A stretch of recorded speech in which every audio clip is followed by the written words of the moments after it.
Campaign Manager for the National Coalition on Black Civic Participation.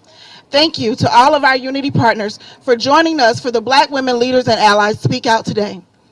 The Speak Out is our call to action to demand Congress to pass federal voting rights, reproductive justice rights, gun safety, and economic justice legislation. The Unity Campaign is a nonpartisan, multi-state voter engagement and organizing effort that has built a broad coalition table with over 40 national and state partners. And our focus is to increase Black voter turnout and provide voter protection tools to ensure every vote is counted in the 2022 midterm elections. To learn more about our campaign, you can visit us at unitycampaign.org. Now, I would like to introduce our president and CEO and the visionary of Unity and the convener of Black Women's Roundtable and the ultimate coalition builder, Melanie Campbell. Woo-hoo. Thank you, Q. All right, so you know how we get started. When our rights are under attack, what do we do? Stand up, fight back. When our rights are under attack, what do we do? Stand up, fight back. What do we do? Stand up, fight back. What do we do? Stand up, fight back. And we stand up and fight back together. So let's say it that way.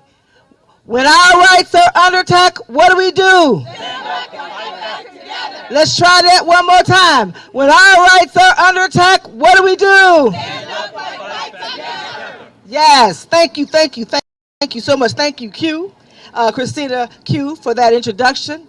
And thank you, my sister Janice Mathis, my partner in all things powerful, Executive Director of National Council of Negro Women, who we've been partnering with the Black Women Leaders and Allies Coalition work for the past over a year now.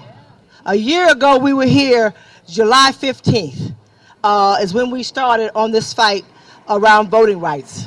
And we moved to the fall, and we added, when they started attacking our reproductive rights, we partnered with our sisters in the reproductive justice and reproductive rights movement and came out here and stand in solidarity with them, and we'll continue that fight. And we knew it was going to happen, but it still was a gut punch. When these folks back here, 5 of them, decided that they want to make sure women don't have the right to control our own bodies. So we're back here today. Why are we here?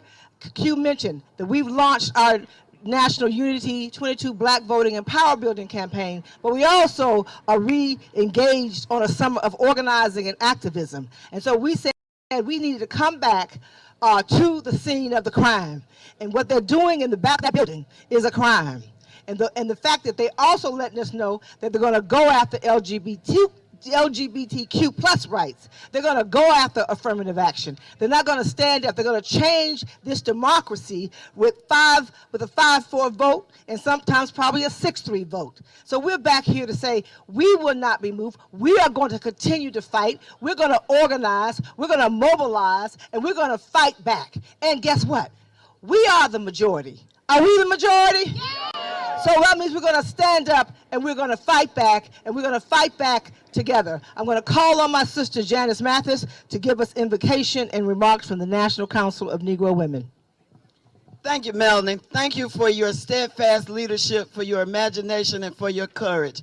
You are a walking example of the spirit that God has given us, not of fear, but of love, power, and of a very sound mind. Let us bow our heads. Oh God, our help in ages past, our hope for years to come, our shelter from the stormy blast, and our eternal home. We thank you for the freedom to speak our minds. We thank you for a system called democracy that we know empowers a majority. We thank you for giving us a majority vision. We thank you for the leadership skills that you have blessed us with. Now, give us courage, give us stamina, give us wisdom, and give us togetherness. We thank you for these blessings. Amen. Oh, remarks. Yeah, you know what I was thinking about? That line in Lift Every Voice and Sing, and everybody ought to know all the words to Lift Every Voice and Sing because it tells the story of our history. I think of the line that says, we've come to a place for which our fathers sighed. Now, to sigh means to yearn for, to hope for, to wish for. Who would have thought that we would have a black woman one heartbeat away from the presidency. Who would have thought? My grandmother could never have imagined that we would have a black woman sitting on the Supreme Court of the United States of America. And it's easy to think about what we don't have. It's easy to think about the reproductive rights that are under attack, and they are. It's easy to think about voting rights that are being denied and suppressed, and we do. But we also have to count our blessings, and from those blessings, gain the strength that we need to keep the battle going. Surely our ancestors got tired.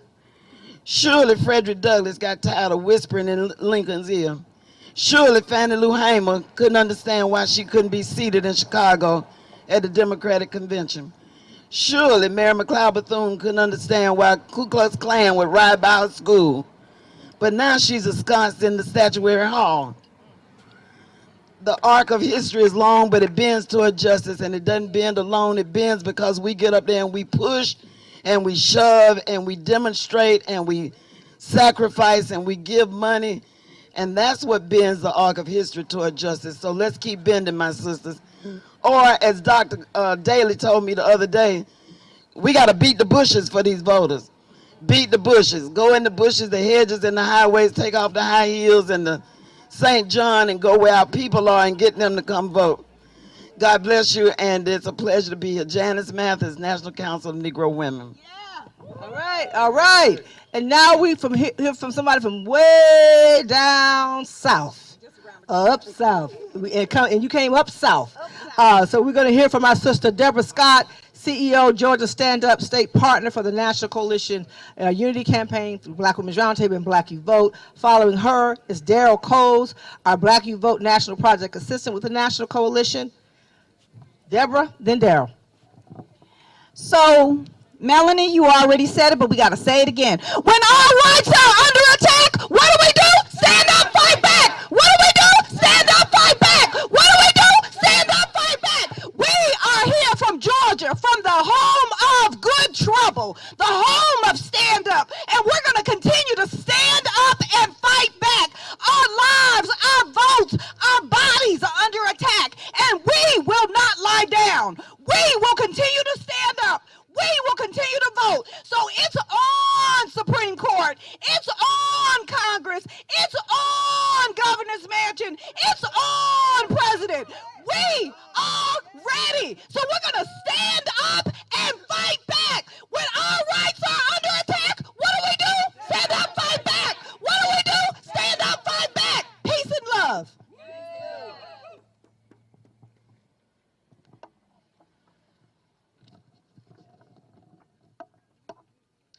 Hello, my beautiful brothers and sisters. My name is Daryl Coles, Project Assistant for Black You Vote at the National Coalition on Black Civic for Participation. Today, I stand before you to speak strictly to my brothers out here and watching from afar. I know there were a lot of unfulfilled promises after George Floyd's murder. George Floyd's murder at the knee of a racist cop shocked the world, as did the mangled face and body of Emmett Till, and the brutalization of those who sought to cross the Edmund Pettus Bridge in Selma, and recently the mass shooting in a supermarket in Buffalo, and the list goes on. Unfortunately, those images are often fade until the next incident, and the guilt factor is again reignited. We should not and will not continue down this path. Although some politicians have pledged to make changes in our laws and reform a broken criminal justice system and help advance democracy, we are still experiencing the same problems today. I'm here to reassure my brothers out there that our votes matter. Our votes can ensure that reasonable people are elected into the office who can not only direct our government into being fair and just, but also listen to their constituents, the voters who elected them, and overall the community.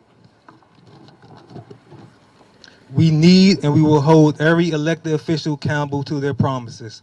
Voting isn't the only tool to make change, but it's one of the most important in this country. To the point now that, they out here trying to, it's illegal now to pass out water at voting sites. It's a war going on. The enemy's desperate, but we must keep fighting, and Black You Vote will keep fighting. Remember, I want you all to remember our vote is our power.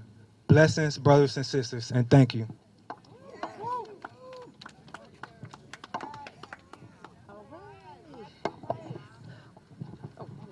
Yeah, did I?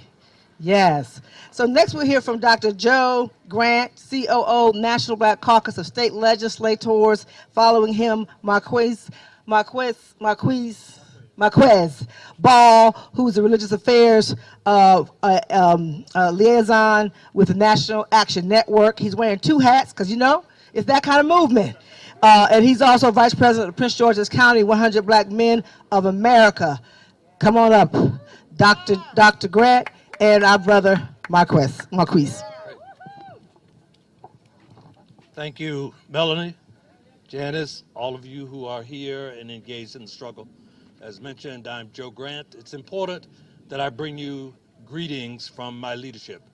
President of the NBCSL organization, Representative Billy Mitchell from Georgia, our President-elect, Representative Laura Hall from Alabama, our CEO, Paula Hoisington, and all of the Black state legislators across the country.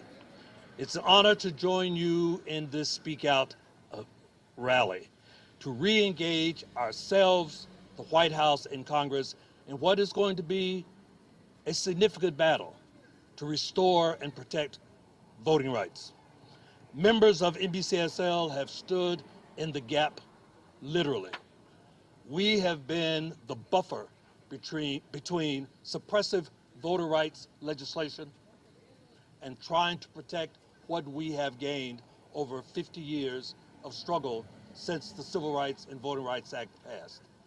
I am of the generation that can remember what it was like to live in a pre-voting rights environment, where states did whatever they wanted to do in an effort to suppress your opportunity to participate in government and, by extension, in decision-making of public policy that affects all of us. It is really, really important that we all understand that this is a challenge. It's a challenge that we have to gird our loins and be prepared to address. It is not going to go away, and we cannot let it go away, for our future depends on this. The future of our children and my two grandsons depend on what we do here today and in the very near future. I am reminded of the old protest march hymn that goes something like, "Ain't gonna let nobody turn us around. Turn us around, turn us around. Ain't gonna let nobody turn us around. Keep on marching, marching on to freedom land." Thank you.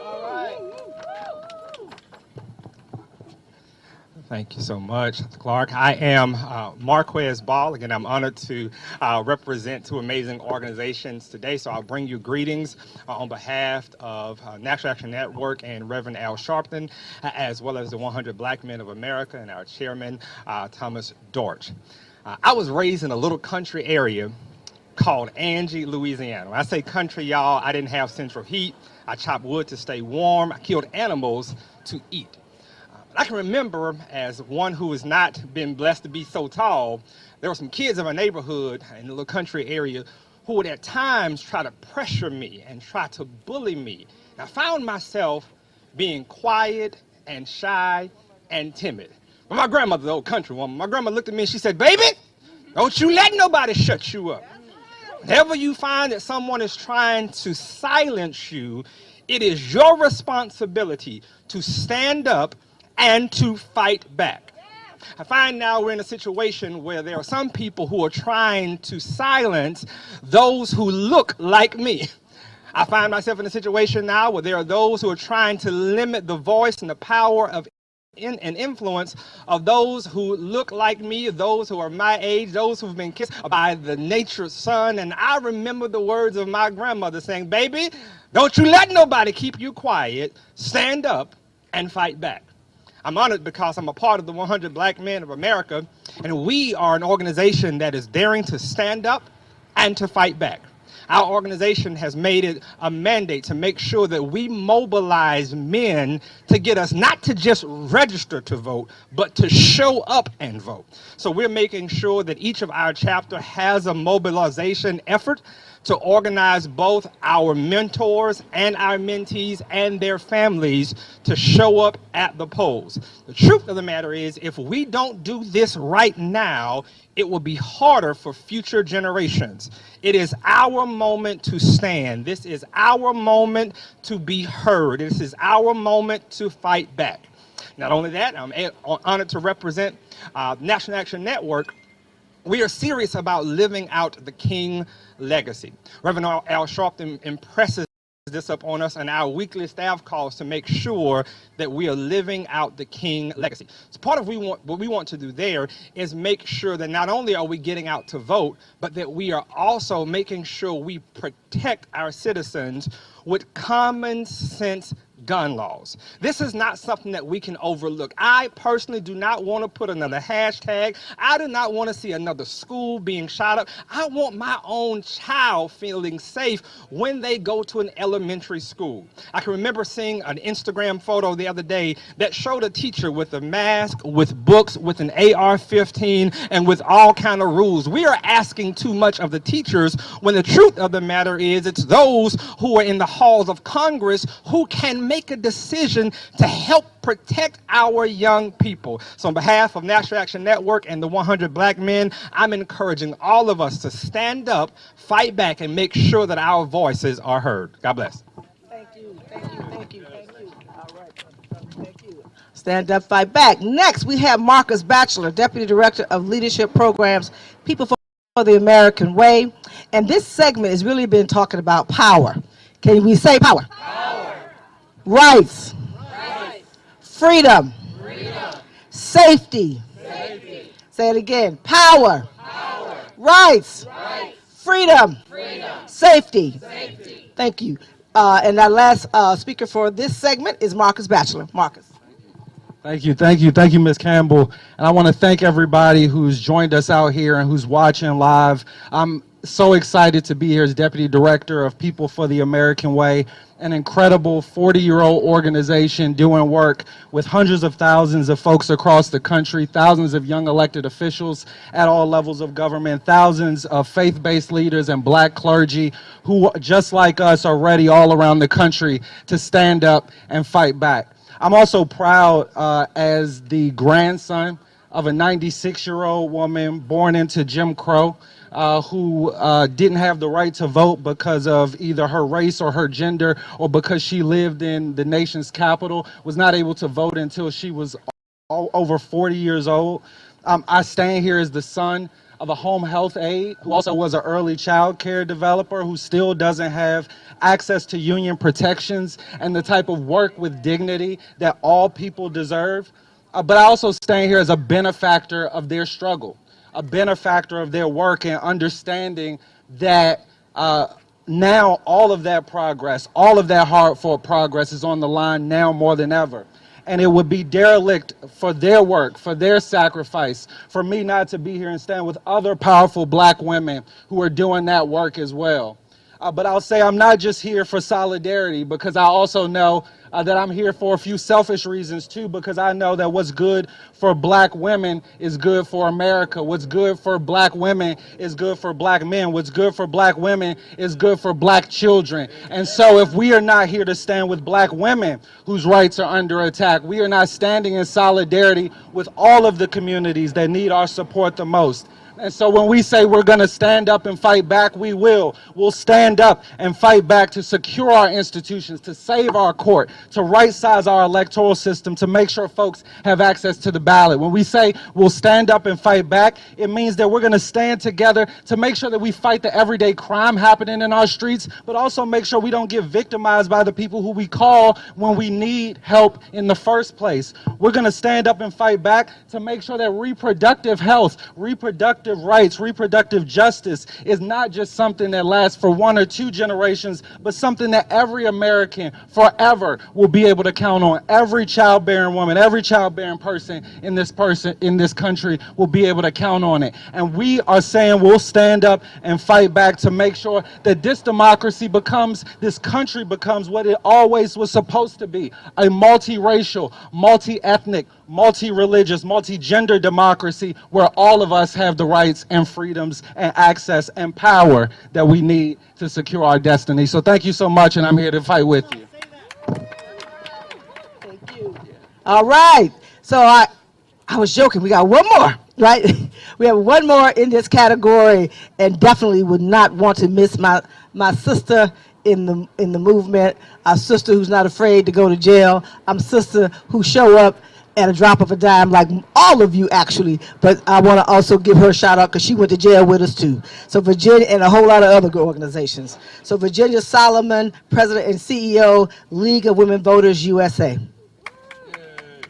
Thanks, Mel. You know I love you, and I'll go to jail with you any day, We're not sister. No, not today. I have to go on vacation next week. Good afternoon. My name is Virginia K. Solomon. I'm the CEO of the League of Women Voters of the United States.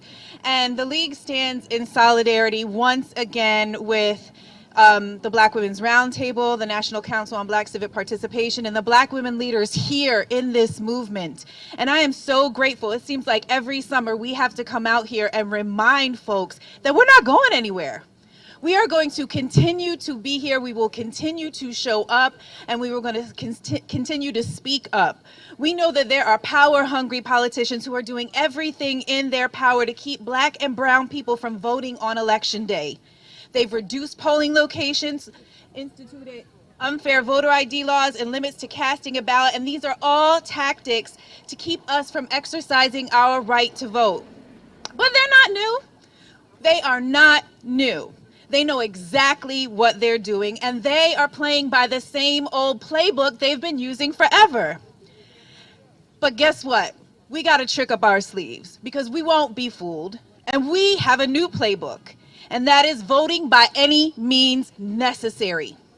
And when I say any means necessary, every time they create an obstacle, we will find a way around it. They are not going to deter us. And so we are here to tell our brothers and sisters all throughout this country that we are here. We are here to make sure that you have what you need to make sure that you can cast your ballot. And we know that we are going to continue this fight. We stand with you, we stand alongside you, and in times when we need to, we will stand in front of you, behind you, as we need to make sure that you have access to the ballot. Mel, everyone here, thank you all so much. We appreciate you. Thank you. Thank you. I'm going to turn it over to our sister Janice Mathis to go to the next segment. Thank you, Melanie. It's entirely appropriate that we would be standing in front of the Supreme Court as we go into this next section on reproductive rights and women's rights, because probably the most important thing that a president does is appoint justices to the United States Supreme Court. It is certainly the most lasting thing. It's the most enduring thing. It's the thing of which legacies are made. And elections have consequences. And when this nation elected the previous president to the presidency, we signed up for voter suppression. We signed up for suppression of women's rights. We signed up to be repressed and to be discriminated against. Well, as a group we did. Some of us signed up to stand up and fight back. But at this point, it gives me great privilege to introduce Mimi Timarahu, president of NARAL, an organization that's been in the struggle for reproductive rights a good long time. Thank you. Thank you so much. Thank you for having me. Very appreciative of the work that all of you are leading. Thank you, Melanie. Look, she summed it up. We're standing in front of a court.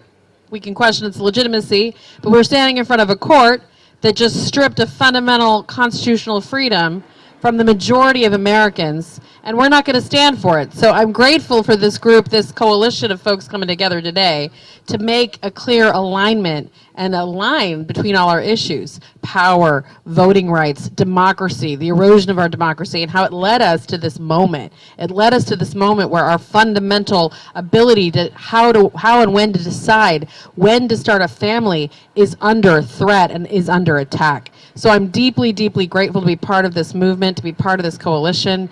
I'm incredibly aware of how this disproportionately affects women of colors, more specifically Black women in places like the Deep South.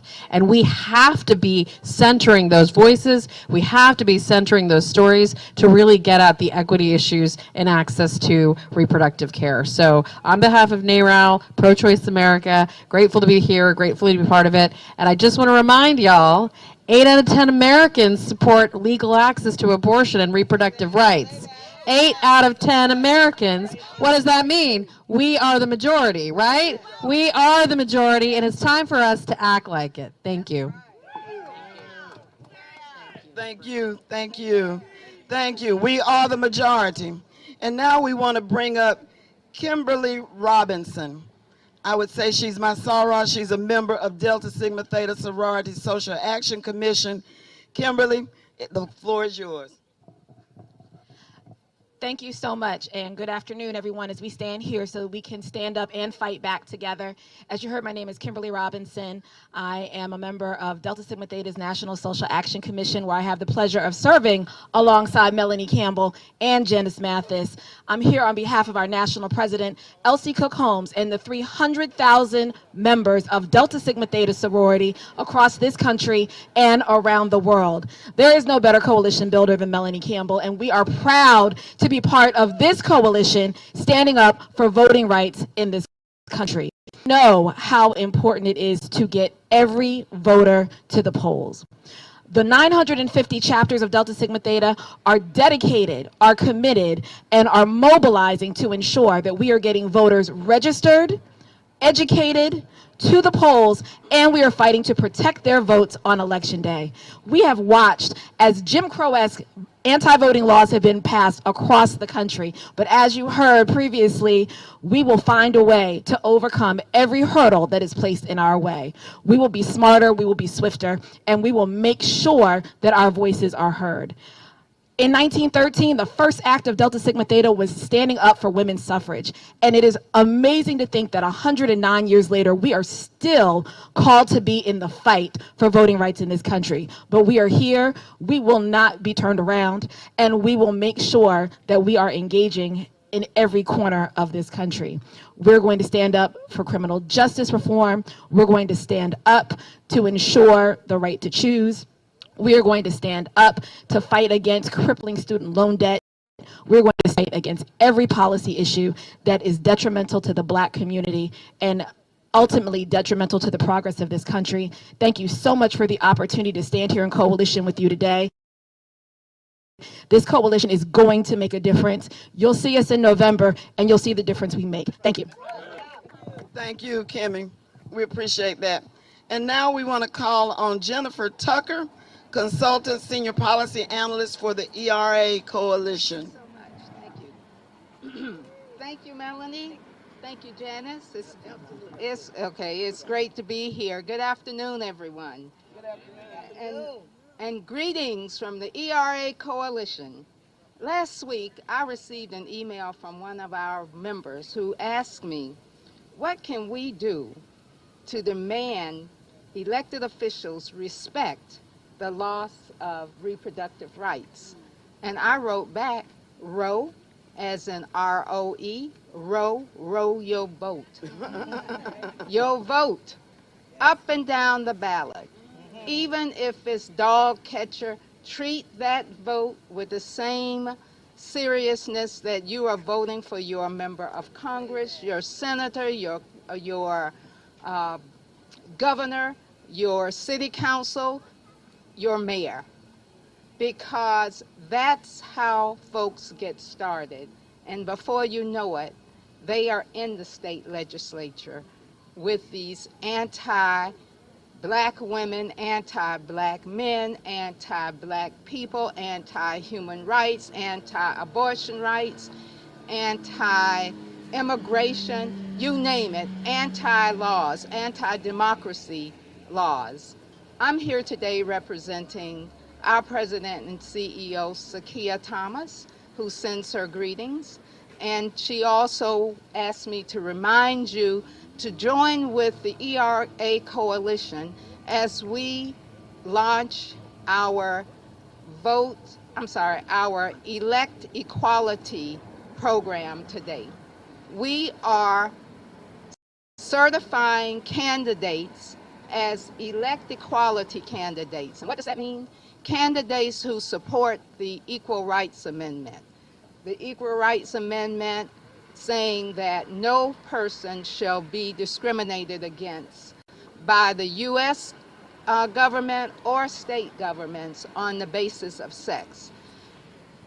We will continue to introduce these candidates throughout the rest of the mid-election season. We ask you to vote to stand with us for these candidates who've pledged to support the ERA. Because when they support the ERA, they are supporting equality, and we're vetting them so that we know that they support more than just that issue that we care about. We're standing with all of you to make sure that they are standing with all of us. Thank you. Thank you, Jennifer. We appreciate it. And now we want to move on with our women's rights and reproductive justice agenda with Amaya Smith, Vice President, Marketing and Communication, National Partnership for Women and Families, and immediately following her, Amanda Learman, Supermajority Executive Director. Thank you so much. Good afternoon. It's so good to be here with all of you all. I feel like my soror Deborah Scott left all the shout on the floor, so I'm not going to try to follow that. But again, my name is Amaya Smith, and I am representing the National Partnership for Women and Families, a 50-year-old women's legacy organization helmed by our president Jocelyn Fry, who is the first Black woman to lead this 50-year-old white feminist organization. So we are still making changes in our movement, as you all see. And anybody, I see a lot of my colleagues from the women's movement here. It's so good to see you all. It has been a rough few months for us in the women's movement. I think, like many of you all, I've been to a lot of rallies. I've heard a lot of speeches. I've felt all the feelings. I felt discouraged, confused, sort of not sure which way we were going as a movement. And then I got on Melanie's call on Monday. And I was like, somebody is organizing us. Thank you. And so many folks I saw on there just ready to mobilize our people, ready to get out the vote, ready to mobilize and not just mobilize, but also educate folks on our actual issues, which I think is the key. We've got to teach voters what the issues are before they go to the polls. And so I feel invigorized. You know, I feel more optimistic. I wouldn't want to be standing anywhere else. If I'm going to go into battle, I want these to be my troops. And so I am glad to be here with you. I want to shout out to Christina Q, because people often don't shout out the logistics person. Thank you for getting us here. Christina and I worked in South Carolina to help elect Barack Obama, the first Black president, and we are still working because, as we know, that was not the end. But on behalf of the National Partnership, we're so excited to commit to this campaign and join you all in hitting the streets and making the change that we need in November. Thank you so much. Thank you. Wonderful. Ms. Learman. Show me what democracy looks like. This is what democracy looks like. Show me what democracy looks like. This is what democracy looks like. Show me what democracy looks like. This is what democracy looks like. It is true. It is this, exactly this. A whole lot of women and a whole lot of Black women that make democracy grow around. Black women in particular have been on the front lines. They have been the greatest champions of our democracy. And if I'm being honest, the greatest defenders of our democracy, time and time again, election year and election day after election day. My name is Amanda Brown Learman, and I stand on the shoulders of giants, union workers, educators, breast cancer survivors. I also am coming here today as the mom of 3 little girls who I will be damned if they have fewer rights than I do. I am the executive director of Supermajority. It is a women's equality organization that brings women together across age, across race, across background to build our political power in pursuit of the justice that we all demand. We believe that a world where our lives are safe, our bodies are respected, our work is valued, our families are supported, and our government represents us is possible. And we dare to dream and make that vision a reality and organize to make that vision a reality every single day. We are working to build a women's voting bloc because the truth is that they might be able to ignore our primal screams, but they cannot ignore our votes. We are the supermajority, and we are the people, and the people that we elect into positions of power should never, ever, ever doubt, or worse, dismiss the power that we hold. At Supermajority, we center the lived experiences and liberation of all women. If you believe in the majority rules and you believe in that better vision, then you are a part of the supermajority.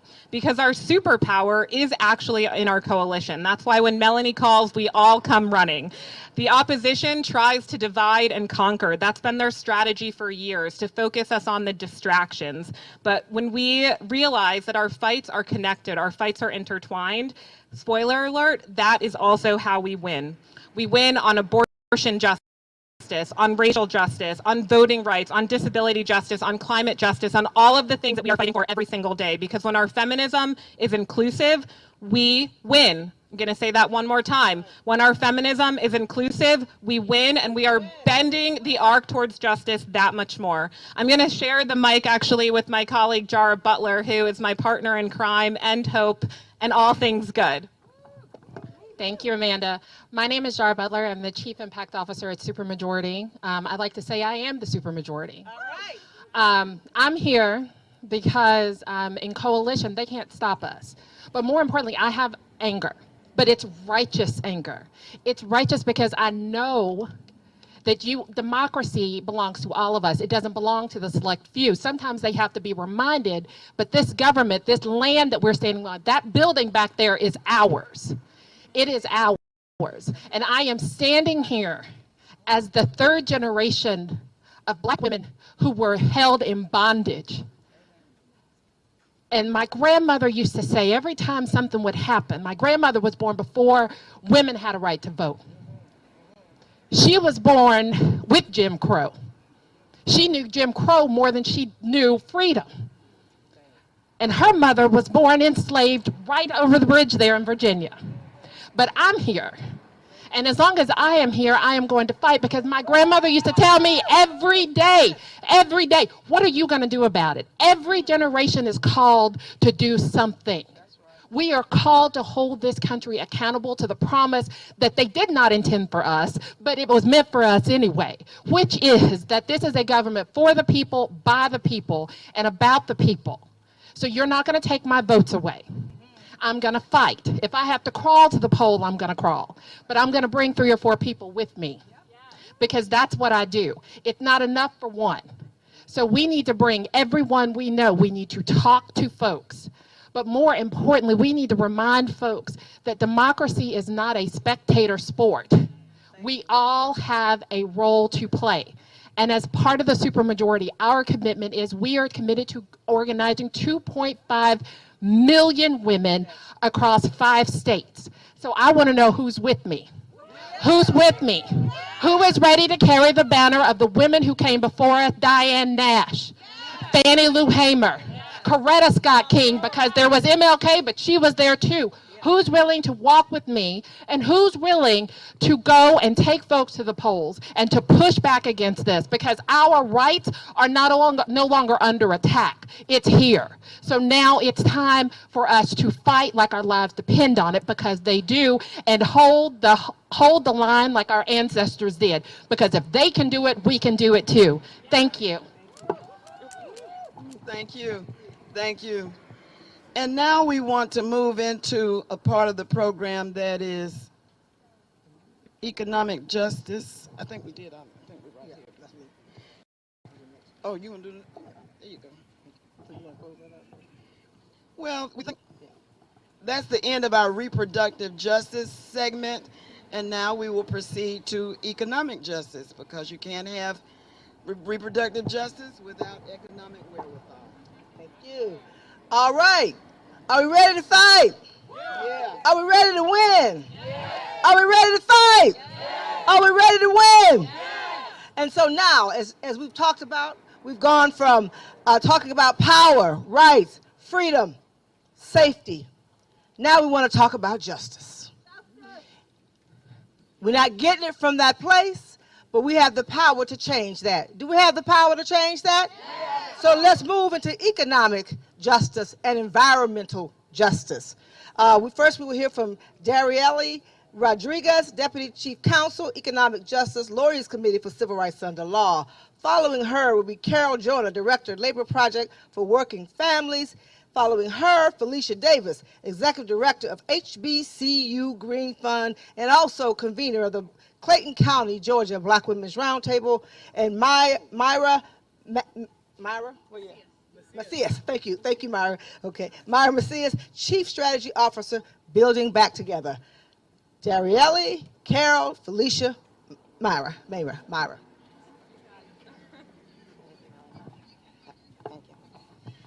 Good afternoon, everybody. I'm Darielle Rodriguez, Deputy Chief Counsel at the Lawyers Committee for Civil Rights Under Law.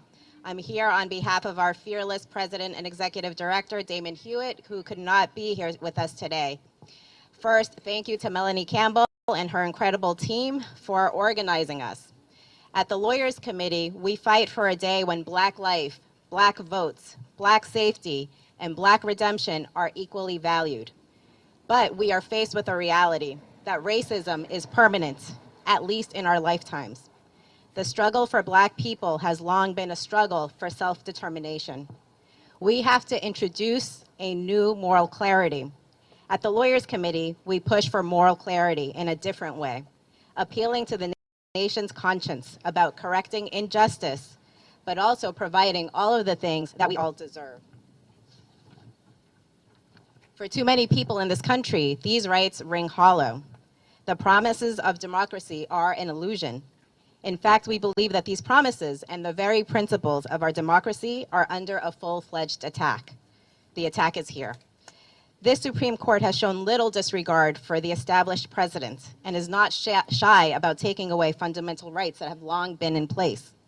Most recently, the Supreme Court's Dobbs decision eviscerated decades of precedent, moving economic freedom completely out of reach for thousands of women and disproportionately impacting Black women, further cementing structural inequities into the fabric of American society. Abortion access is a fundamental economic and racial justice issue. I'll say it again. Abortion access is a fundamental economic and racial justice issue. It's deeply intertwined with other social justice issues that are so critical to our daily lives. For many women, choice is not only a matter of bodily autonomy, but is also one of self-determination. We know that the Dobbs decision presents new challenges related to criminal justice, workers' rights, data privacy that require us to work across issue areas to identify effective ways to prevent further harms. The opinion is indicative of the current broader culture war and signals a shift from acceptance of people with diverse identities to outright hostility towards those who do not share the identities of those on the majority of this court. We know that at least one justice stands ready to revoke other important constitutional protections, such as gay marriage and the ability to access birth control. And we stand ready to fight alongside our allies and partners to protect these rights. Many states have now moved to criminalize abortion, and women will face increased policing and surveillance of their bodies. We also need comprehensive voting rights legislation to address the recent attacks on communities of color. As long as there have been elections in this country, there has been racial discrimination in voting. At the Lawyers Committee, we urge Congress to take comprehensive action to protect the access to abortion care and to protect access to voting. We are ready to fight with all of our colleagues and friends here. Thank you for having me.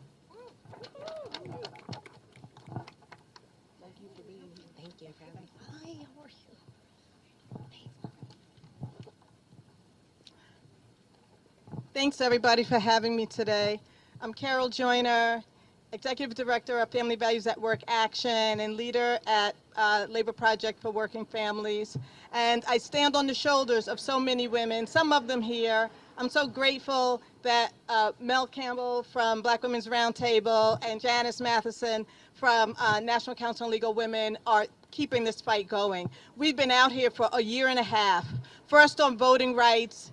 Maybe it was a year because it was in the boiling heat last year this time.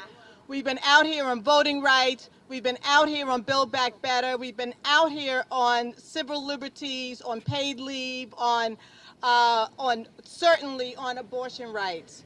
And we're out here again today. We are not going anywhere because we understand clearly that when we fight, we win. When we fight, we win. When we fight, we win. When we fight, we win. Yes. Our network partners around the country are in the streets right now, registering people to vote, turning out the vote, doing deep canvassing, making sure that everyone gets the stakes that we're up against in this election. And they are not going home until November 9th. They're not going home until we secure the vote. They're not going home until we have the right to choose. They're not going home until we have access to care.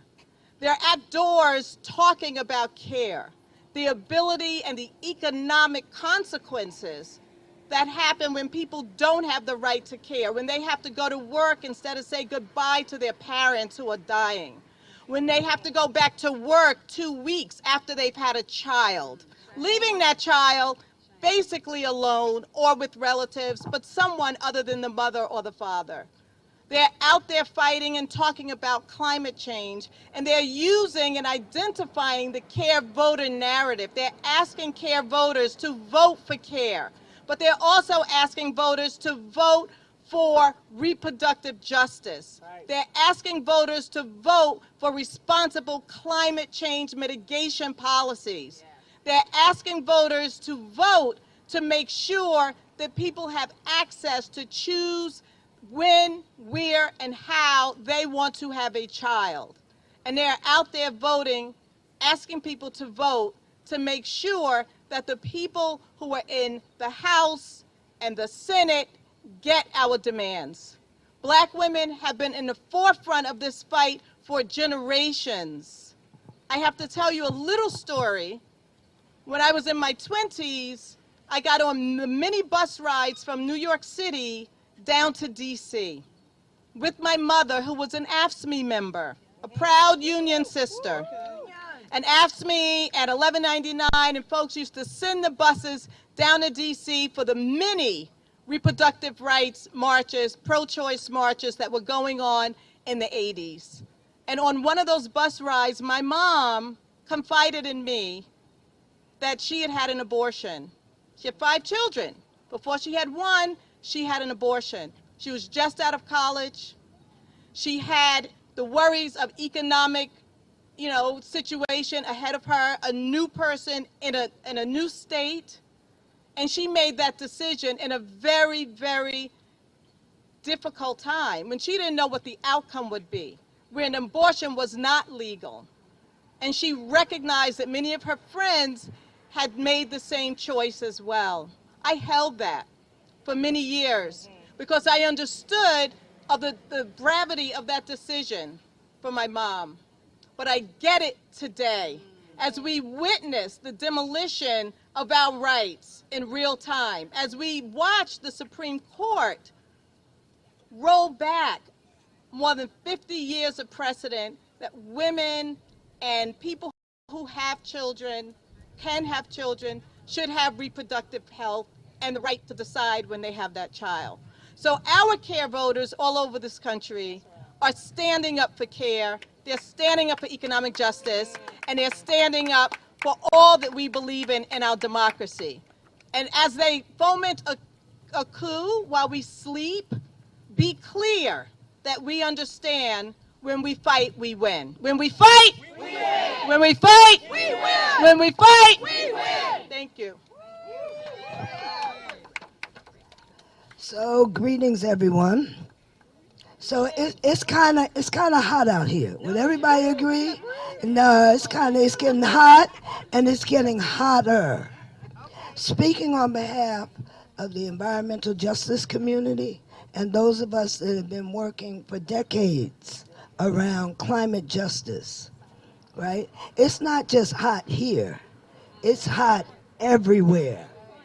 Okay, when it's hot like this here, people die. So I'm stepping forward to say I'm pro-life. I just happen to be pro-life for giraffes.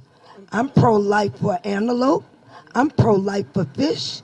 And I'm sure enough pro-life for black folks. And unless we deal with this, which we came protesting, Melanie, all that time. We didn't need any fences, did we? We came, we stated our case. But now I've decided, number one, we're the majority.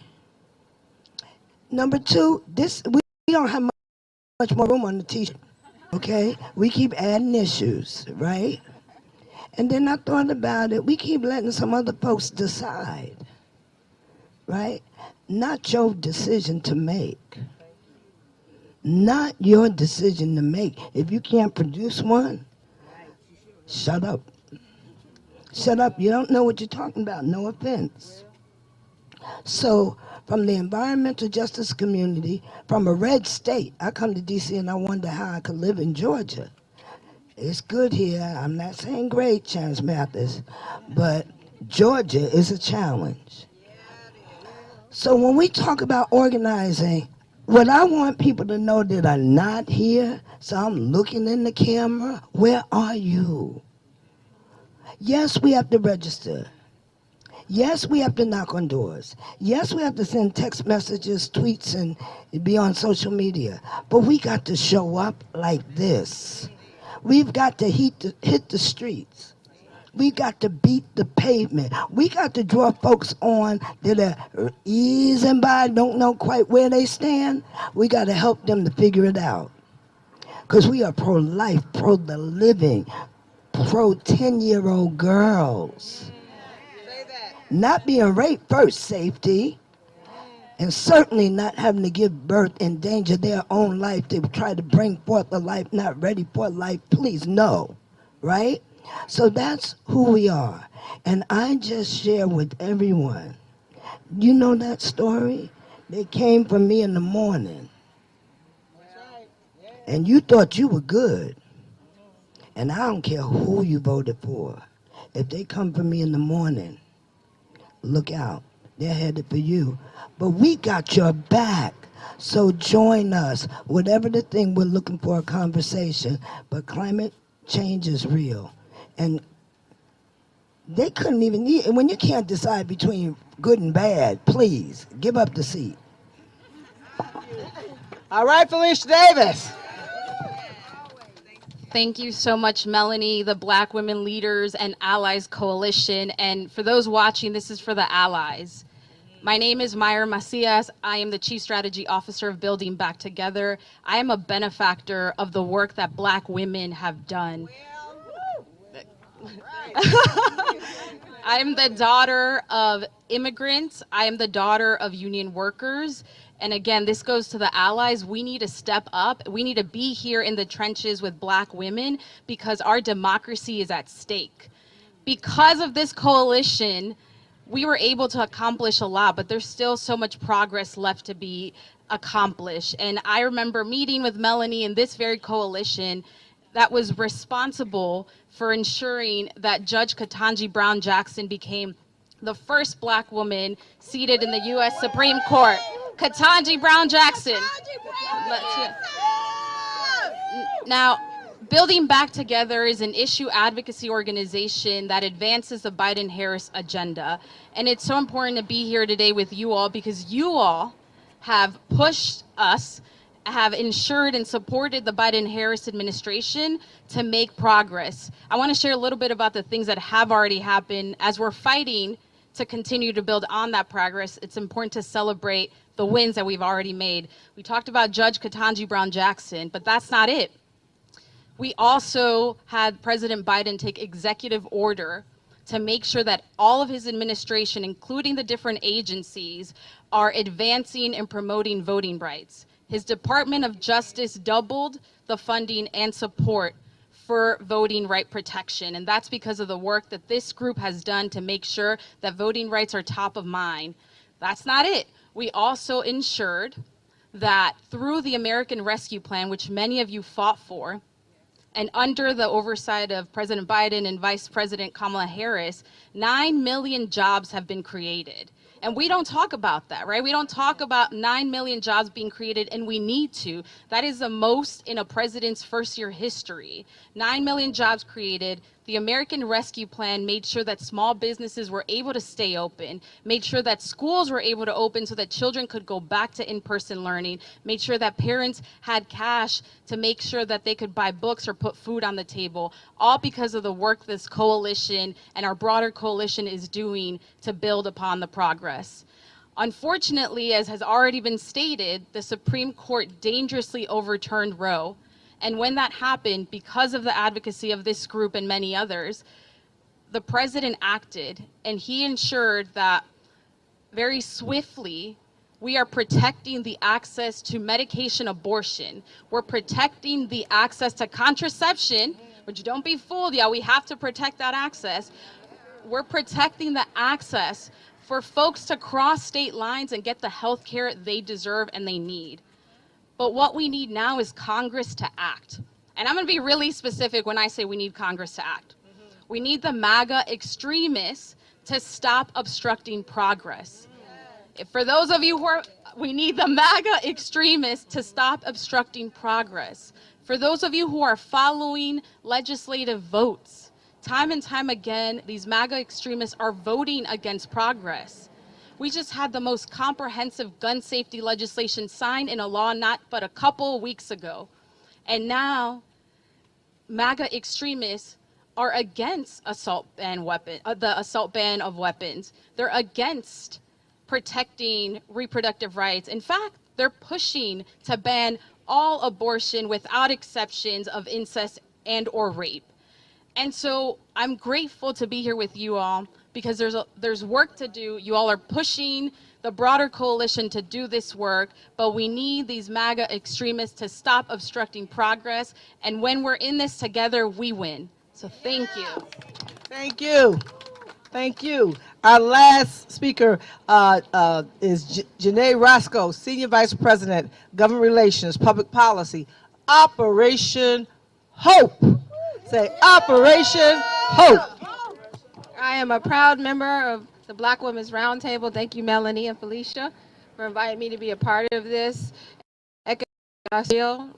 Right now, the financial federal regulatory agencies are calling for public comments as it pertains to community reinvestment. It's been over 40 years, close to 50, that we're focused on putting access to capital opportunities back in the hands of the communities and grassroots institutions that are helping people who are unbanked, underbanked, and low wealth have greater access to the needs that they need for their futures. And women are a large component in all three of those categories. So when we're talking about women's justice and economic justice, we're really talking about women who are living paycheck to paycheck, women who are trying to figure out how to take care of their families, their selves, and their souls. And so this is a broader issue. It's more than just women's rights. It's economic rights and environmental rights. And right now, as we're dealing with community reinvestment for the first time due to climate change challenges, the American people have spoken up and said that there needs to be more focus around economic justice with environmental justice. So we're really excited. We're encouraging public comments to come out and put the word out that community reinvestment is community reinvestment for women's rights, women's justice, and environmental rights. Thank you for having us. Yay, thank you. This girl been, and she's also come out of the labor movement too. Yes, so she's been in the movement for a long time and been pushing the pain, pushing it around economic justice and not just also justice, but also equity and opportunity. So we can not just survive, but what? Thrive. My sister Janice, we're coming to a close. We're going to have a couple of closing remarks. And then, Christina, I want you to tell people at the end how they can get involved. Well, I want to thank everyone for coming out today on behalf of Dr. Thelma Daly and the 330 chapters of NCNW scattered all across the United States. We are proud and pleased to be part of this coalition. We are the majority. We are the majority. Every time what is democracy made out of, really? Democracy is really equal parts majority rule, a little bit of due process, a little bit of equal protection, and that's how you get democracy. Now, we're facing demographic changes in this country, and so the folk who used to assume that they won in a democratic system now don't feel so secure about winning. And so rather than lose, say, well, let's get rid of democracy. It's that simple, but it's our turn now. And I want to reassure our brethren and sisters of every political persuasion, you've not seen how good government can be until you let these talented black and brown folk lead you. You look at the congressman from Mississippi as he leads the January 6th committee. You look at Maxine Waters over finance. You look at David Scott over agriculture, and you see talent, you see commitment, but most of all, you see patriotism. If we can love this country with all of its faults and all of its failures, the country is in good hands with us. Good hands with us. Thank you, Sister Janice, National Council of Negro Women. I want to thank our national team, my sister who will come up at the end, Christina, Antoinette, Daryl, Angelo, Lon, Tanya, and Delisa. So you can't do this without, we say we're a small army, but we get it done. And so all has been said, but I do want to close out just to say and talk to the folks who hopefully are still watching, or if you didn't watch it live, watch it later. And I do want to just say this, I didn't say it at the beginning, and we are truly, and I've said this and in my spirit, and I've heard it from others too, that we are truly, and I'm speaking to our young people who you have the power, you have the numbers bigger than my generation, and they're coming for you so that you will be frustrated and say, it doesn't matter, but it does matter. You heard it today. You have the power, you have the numbers. They want you to sit this election out. Don't be bamboozled. Don't be confused. Own your power. We are in the midst of a 21st century civil war. I'm going to say it again, a 21st century civil war. What am I talking about? They are moving from the fact that as black people in this country, we had to have federal intervention to protect our rights. So this building back here, this rogue Supreme Court back here has decided it's time to go back to states' rights. So you have to decide as young people, who's on the ballot? It's not who's at 1600 Pennsylvania Avenue. If you're upset with the current administration, they run if they decide to run in 2024. We're in 2022. And all the things that you risk your life for, and all of us risked our life for in 2020, to come out and turn out and vote, we still can win. But you have to believe it. You have to own it. You have to organize all of your folks on your block, in your corner, on your social media page, everywhere. Organize. They can't beat us if we organize. If you listen to what the message they're talking, Russia and people in the domestic side have never stopped targeting you. They targeted you so you could get frustrated. Well, we're talking about social media. They call it misinformation, disinformation. I just call it bold-faced lies to you to tell you you don't have the power. So we're going to tell our young people all over this country. Can you say this? We are going to be united. We are going to be united. We are determined. We are determined. We're owning our power. We're owning our power. We're going to fight and win on our rights. We're going to fight and win on our freedoms. We're going to fight and win on justice for everybody. And we have the power, because even though they're messing with us, we still have the power to organize, mobilize, fight, and vote. So I'm going to turn it over to our sister, Christina Q, our National Unity 22 campaign manager, to tell folks out there how they can get involved with our Unity 22 national campaign and get involved in the organizing that we'll be doing, and a lot of our organizations will be doing, and we're working in coalition. We're working in coalition. And so it's not just the national coalition, it's everybody. And we're going to support each other because we're going to win. Christina? Thank you so much, Melanie. Thank you so much. And just a reminder, our vote is our power. Say it with me, our vote is our power. And so Unity Campaign, we have a launch. We have a whole bunch of activities this week. We'll be doing texting and phone banking in Ohio and Michigan. They have a primary coming up on August 2nd. So we'll send you information from our website about how you can join that. And then we also have a Brothers Can We Talk conversation and our HBCU Community Challenge. So look for more information on our website at unitycampaign.org. Thank you so much. And our vote is our power. Thank you so much. And thank you to Roland Martin Unfiltered. Thank you to ACT TV for being our whenever we call on you, y'all show up so we can get this message off of this block and into the community. Thank you so much.